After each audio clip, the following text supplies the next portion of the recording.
Having a stroke, when this arm here, my left arm here, goes, my face goes, I stare in a blanks. I stare blankly out ahead. My voice goes, don't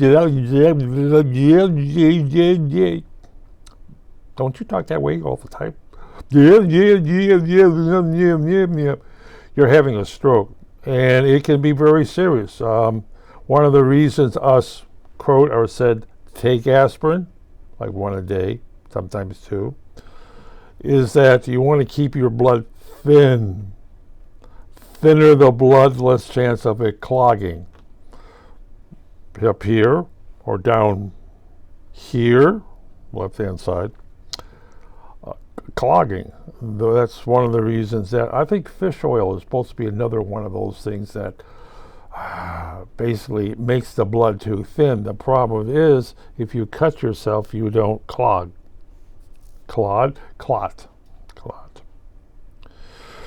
And that's one of the things. Of course, you have your health risk of what you eat, certain amount of calories per day. I've already eaten.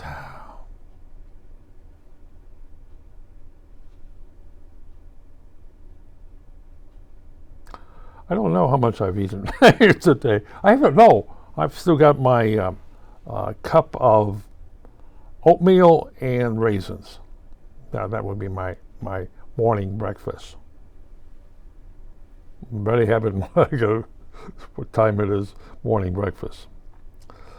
And you watch how much calories you put in your body, how much salt you put in your body, how much sugar you put in your body.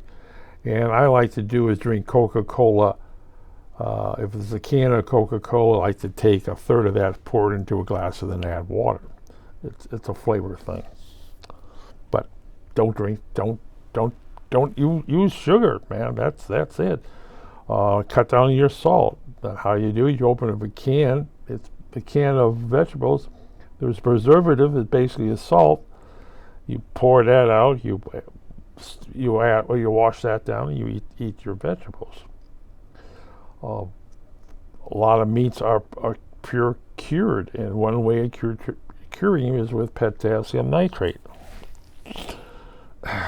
Yeah, what's potassium nitrate? Gunpowder. It's just like, soak it in potassium nitrate or sodium nitrate, which is also gunpowder, or salt.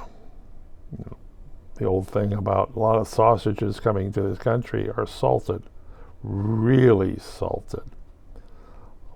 I once was required to test a pizza. I eat pizza. It's fat-free. Boy, is this spicy. Spice and salty. Yes. Salt is basically a preservative, like vinegar.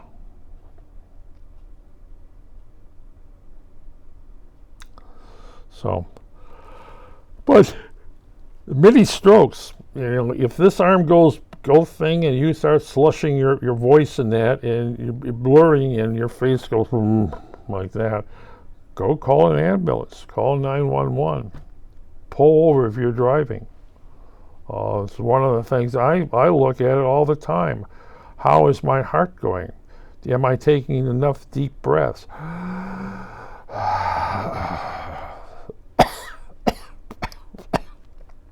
Gotta give up smoking. Yeah. Smoking. Well, the only smoking is the wood fireplace. It's like, gotta give up smoking. Yeah. But again, there's a Dr. Seisus my mother worked for, and he says, before you're 50, don't drink alcohol, but only have a glass of wine after you're 50. One glass. My family? They're alcoholics. Are you kidding? My family are going to be alcoholics. My relatives are alcoholics. My mother and father never drank, smoked, or anything like that. But looking at my aunts and uncles, my uncle smoked all the way until lung cancer killed him, or emphysema killed him.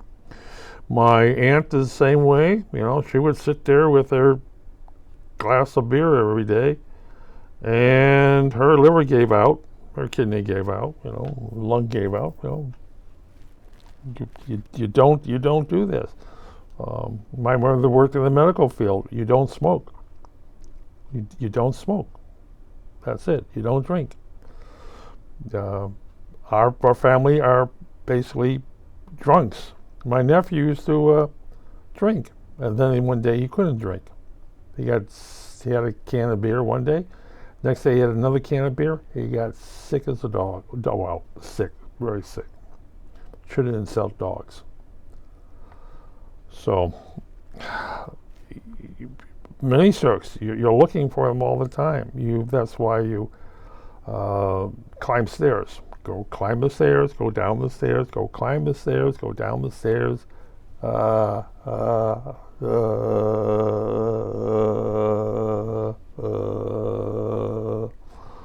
Move your muscles. Move your muscles. Because laying in a coffin, you no longer do that. You really want to do that. So there's more blood flowing through your thing. Of course, the aspirin thins out the blood, but you're always looking at what kind of day am I going to have? Will this go numb? If this goes numb, I'm having a stroke. And that's why I do carry a cell phone with me. The cell phone's around here somewhere all the time, because if I limit where I go to, and one of the things you don't want to do is have a stroke when you're driving a car. It's like now you got a 2-ton toy that's moving. My car moves. I mean, I can off the gas pedal, it goes up to 10 miles an hour. It's awful. But having that heart attack, will you get it? My nephew died, I think I've said this before, half a dozen times. His heart slowed so much, they didn't pick it up. But then his brain snapped and brought him back to life. And he was on a gurney, and they rushed him to a hospital, and he was pronounced dead. And then he sat up. And the nurse that was there left a little puddle. He's alive! And then he's talking, and same thing. It slows down and he drops. And then it starts speeding up again. Slows down, he drops. Speeds up again. Slows down. And then they start wagering bets on him. Let's see if he comes back again. But they said they called in. They called the doctor in for a surgery.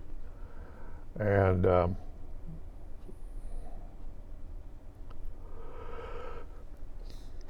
he had a pacer put into him. But it runs in the family. My father had the same problem. As I said before, he was playing the piano as he stood up, fainted, hit his head on a table, coffee table, and they looked this CAT scan of his brain, and he was VA, so he went to VA hospital. But when I walked in there, I says, pull the plug on him. Can't do that. Well, who's going to pay for all this? Oh, you are. No, I'm not. Pull the plug on him. So they pull the plug on him and says, now you wait. Wait until he flatlines. Then wait until he flatlines. Wait until he flatlines. Okay? For a half hour or an hour. Because his brain can kick back in. No, it's in his mom's mother. They won't have any oxygen and everything else. Wait a while, because his brain can go back in that thing. It runs in our family. We come back as zombies. My mother didn't do that. My father And they did. They waited. It took them 8 hours. After they pulled the plug on him, it took him 8 hours to actually physically die till he flatlined. And they said they waited another half hour and didn't come back. So they brought him down there and they sent him to a mortician, or they down the morgue, and they made sure he was dead. Said, fill him full of whatever you need to. You need to kill the brain. They did, because they don't want to have a dead body open. Heart started beating again while his chest is open. Oh, yeah, well, what are you going to do? Always looking for what's going to happen if we have a stroke. Either we drop dead or we come back to life.